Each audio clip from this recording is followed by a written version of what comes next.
Welcome to International Green School in conjunction with IPN School of Advanced Studies. Today we'll be having another class based on the use of noun. Last time, remember, we discussed non-count nouns, meaning those nouns that we don't need to add s to them, we don't need to pluralize them because they are already plural in sense, but singular in form. And you remember, no use of plural maker with those nouns. Alright, today we are going to be talking about invariably plural nouns. Today we'll be looking at one of the cases in the class of noun. I call it case 2 because case 1 is non-count noun, which we've done that. This one is invariably plural noun. Invariably plural noun. What is invariably plural noun? Meaning a changeable plural noun. We can't change it to singular. These plural nouns, these nouns are always with s plural maker. You cannot make it in singular form. If you tend to make it in singular form, two things could happen. It could lead to error, ungrammatical, or the meaning might change. Now, invariant plural nouns, these are nouns that always take plural makers. What are these example plural makers? We're talking about s, es, or high es. Look at it in this case.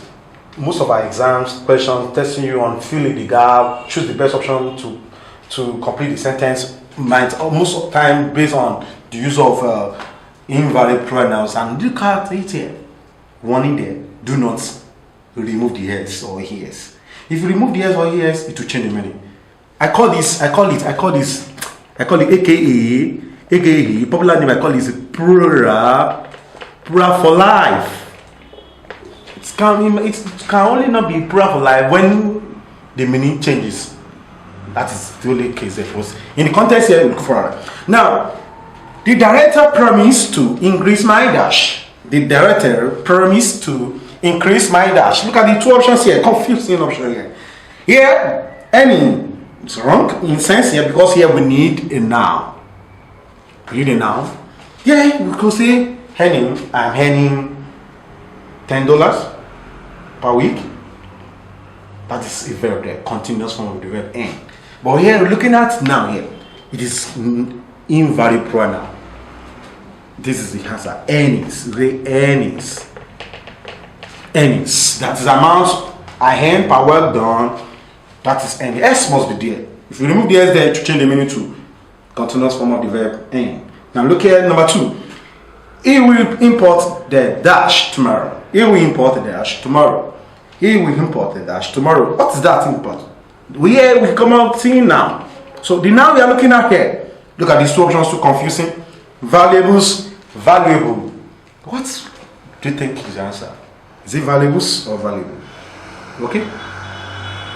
Let's speak valuables. Yeah, these valuables is the correct answer. That's the noun there referring to item or goods.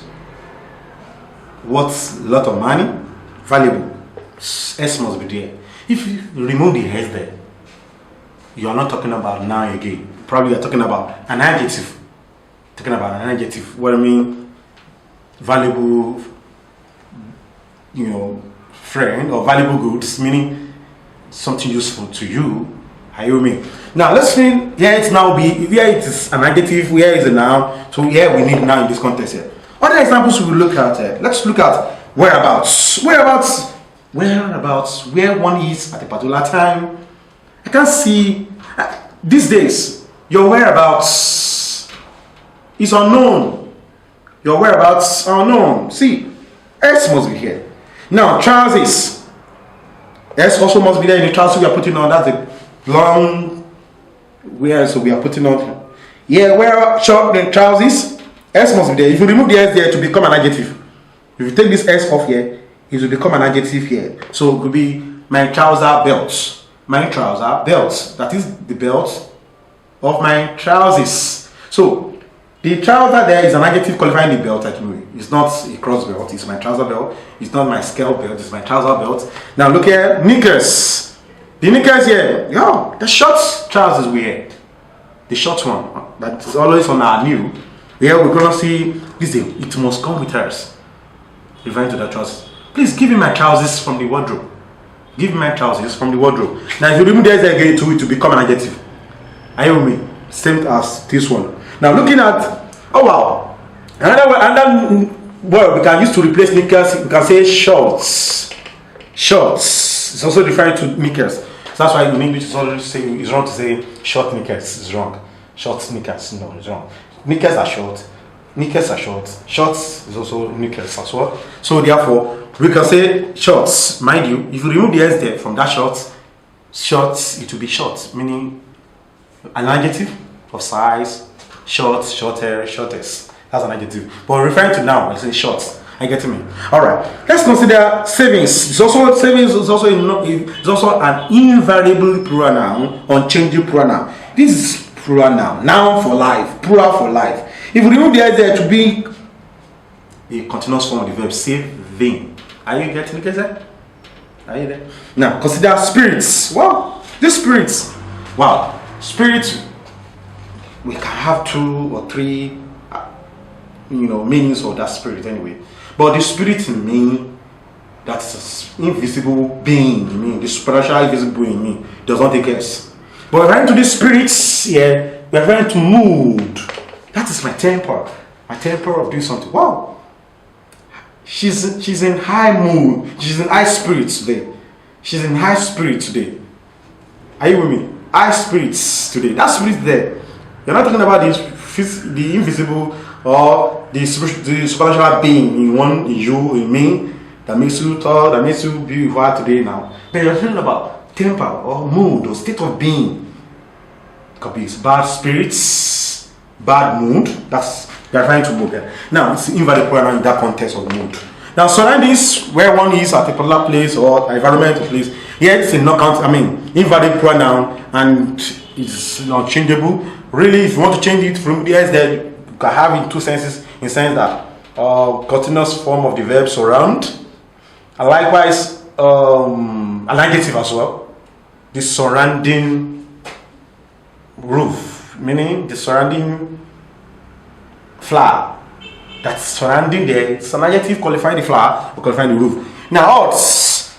These odds, when you're saying probability that something will happen. That something will happen. Probability that something will happen. Probably that something will happen. Now if you remove the S there, it will be probably not like others. It could be negative. Now, but in this context here, that something will happen, that probably something will happen in the future.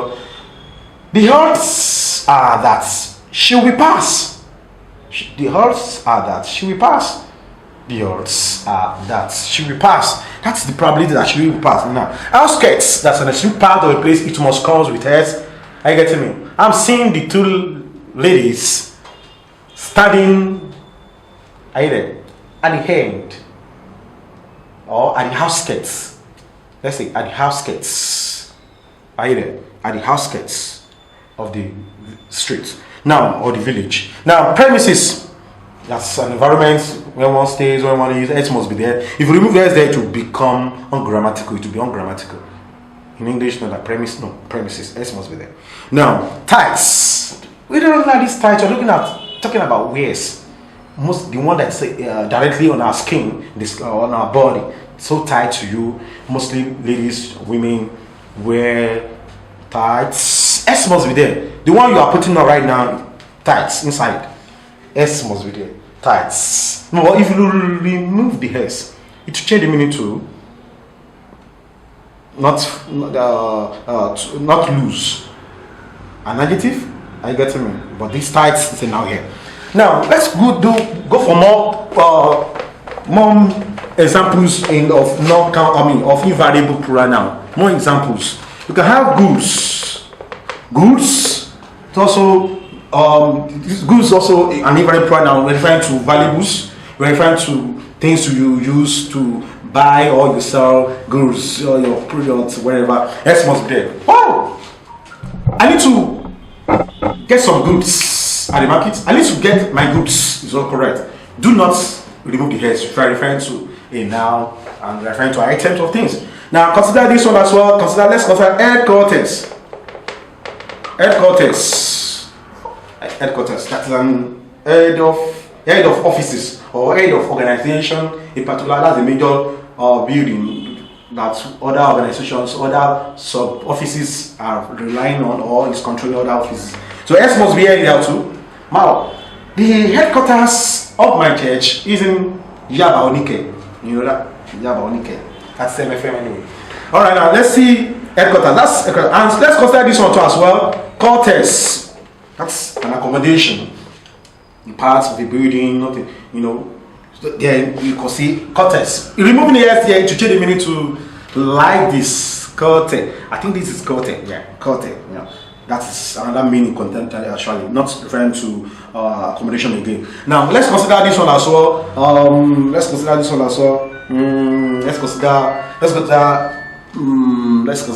again. Bowels. S must be there. Are you with? Ashes. S must be there. If you remove the S here, it will not change the meaning to color, ash color. That's an adjective anyway. Ash color. The color is the noun, but the ash there. But ashes could say a color or that particles or from the wood, from burning wood. Now consider this one again. Funds. This fund here you are looking at generally money. Money. You are referring to money here. But if you remove the S there, what we discuss in knockout now, that if you don't have S in the fund, you are referring to a particular money for a particular project. I get me. The government has given us relief fund. Are you with me? The government has given us relief fund. That is fund. That's the general. Particular money for that fund. But referring to money generally, we are really saying funds. S must be there. Referring to money generally. We need more funds for the journey. We need more funds for the journey. Are you with me? We need more funds for the journey. That is an invariable plural noun, unchanging plural noun, plural for life. Now, one thing about this case is that we need to let me give you more examples, like contains.